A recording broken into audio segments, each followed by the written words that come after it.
Hello, my name is Mandolin Royal, and today we're going to get into some nitty-gritty in a little series I have been plotting and scheming my way through for like a year. Since last year, when I saw the importance of thoroughly explaining to the best of my ability what matters and what doesn't when it comes to breeding selection for a dual-purpose, sustainable flock.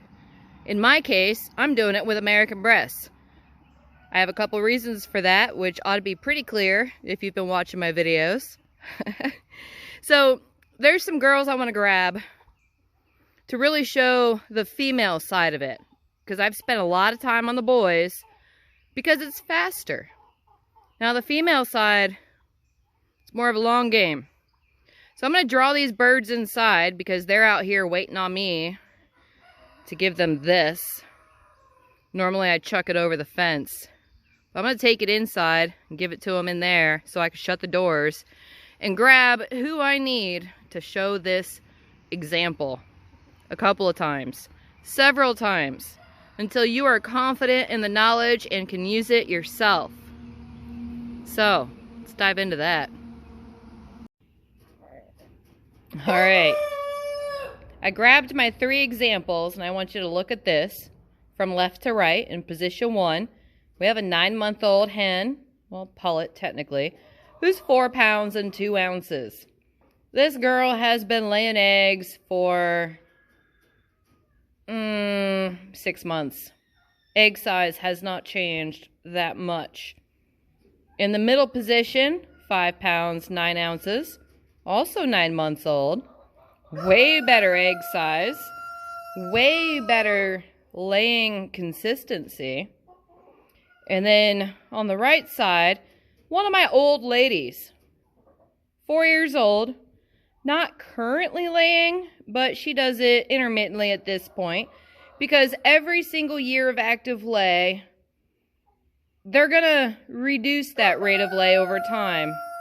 And it's really important to find your best breeding stock so that you're only carrying along the best of the best when that egg supply starts leaning out. Now with the 2 birds on the left and in the middle, which one do you think I'll still have when they're 4 years old? So here they are. And we're going to look at the substance, we're going to look at the structure, and we're going to look at the breeding merit. Now this first one, the little bitty lightweight, also a little more nervous, also a little more flighty. Her best trait is her tail. It has a nice spread. There's enough feathers to it. The angle's not too terrible, but for a regenerative, sustainable utility flock of a purebred bird, well, what does that tail really mean?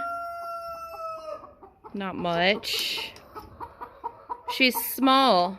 She's slight. She doesn't feel like she has any meat to her. And her egg size, I'll show you that next. It's not great. Because her body capacity is teeny tiny as well.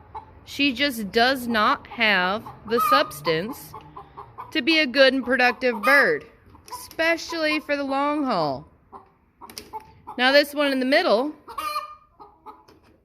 same age, same genetic pool, but the selection brought her forward in consideration for breeding. She got way better width, way better depth, a lot more substance, way better growth rate, and she's way better balanced. There's no one feature about her that stands out as more. Because you have to be careful on those birds that show one trait stronger than every other trait, because those are your extremes. And from the breeding angle, you really don't want extremes. You just want good overall balance with an eye on utility. So for an American Bresse, she checks most of the boxes. Earlobes could be wider, but it's in there. And what good are earlobes? Really what you want that substance. The width, the depth, the length, the big body capacity to get to those girls that are going to outlay everyone else while all their sons fill your freezer. Now this little sweet old lady, she's 4. I've had her for a long time because she's the chicken that won't quit. Her and several of her peers, they have a lifelong home here because as long as they're giving me hatchable eggs, the qualities they've brought to the program, it really doesn't get much better than what they do. So they get time. She got substance, width, depth, length, body capacity, a rock star laying history. At this point, with her being 4 years old, I love her. Look, she even posed there at the end. She is, at this point, very helpful. Even if I don't get that many hatching eggs from her, what she produces in her offspring is way better and far more superior versus hatching everything that this little squirrely butt thing lays. She is not great. She's not doing my program any favors from the dual purpose angle.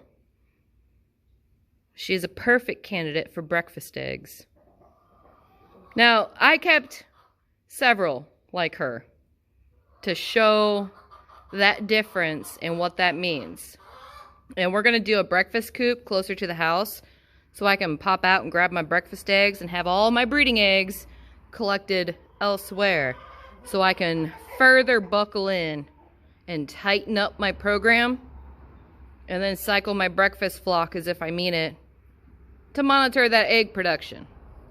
But when it comes to meat, when it comes to dual purpose, and when it comes to meaty and fast-growing cockerels, I want the sons from these two. The sons from this one, they're going to be little, scrawny, and squirrely, which reflects her current eggs. So next, let me show you the eggs this one makes compared to the eggs that this one makes. They say if you get too meaty on your birds, your egg laying will suffer, and that's not true. It's just another part of selection that has to go into the same flock to keep all those little details moving forward into the next generation. This one, she's not helping, but she makes great breakfast if you like small eggs. So next, let's look at egg yield and why it's important to thin out your layer flock and get down to who the best producers are. But this one compared to this one, and then compared to this one, big differences in structure. I'll set up my overhead view so we can compare these two. Same age, same basic genetic pool, very different selection parameters. Because your flock is going to become exactly what you select them to be. Which bird is going to take you to that next step forward? Alright, so which egg is the better hatching egg and why? Let's get into that. So I kept the order the same. This little narrow egg is from the little narrow bird in position 1 on the left side. Both of these girls are 9 months old. Same genetic pool, same everything. This one is 58 grams, and for her age, that's really not that good. And it's bare minimum weight for setting, but it's also long and narrow. And I wonder, does her body capacity have anything to do with this egg being like that? I bet you it does. Versus this egg. It has length. It has width.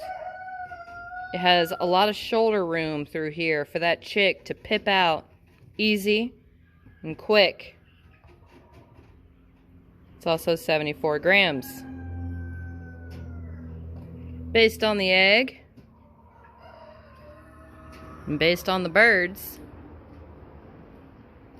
this little squirrely one still is not keeping up with the better built female.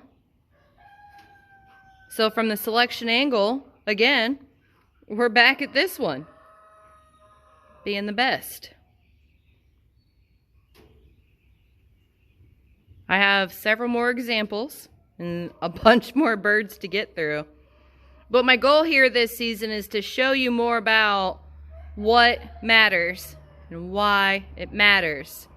And I hung on to birds like this one that I wouldn't normally keep just to show how they mature, how they produce, what we can expect from them in terms of growing the flock. This one stops at breakfast. This one carries on to the next generation. You can see why. This is why selection matters. So this is the little mini series I hope to do over this summer as I get my flock better in order. And as I march on towards my goals for next season, I'm going to dive more into this stuff to hopefully teach you guys for free. This is not rocket science. It doesn't have to be totally hidden behind a paywall or any of that. It's pretty straightforward. You either have good birds or you don't. And you can get the ones that aren't that great from places that really actually have pretty good birds overall. And that's why, as a breeder, I eat the worst ones. I'm not trying to sell them to anyone else. They can find a home right in my Dutch oven, right in my freezer, to where this can be avoided. This bird will never leave this farm. She can make breakfast for now, though. My omelet doesn't care how big the eggs are. I always sort out my eggs. That is the first point of selection. Is the egg big enough to grow a good chick? Backtrack into the hen. What kind of hen put that egg down? And is that a hen you should be hatching from? Or is she just a breakfast bird? Like this one. It matters. Don't hatch from everyone. Hatch only from your best. I'm going to try really hard to explain why. So feel free to like and subscribe as we go more into their details. As I talk more about body length, body depth, body width, body capacity, growth rate, meat to bone ratios, feed efficiency, and all that stuff. Once you start putting it into practice and once you start really monitoring stuff, it'll all snowball into you knowing more than you ever thought there was to know about chickens. So more on this later. I'm going to put these girls back and keep working on next season. So more on this later.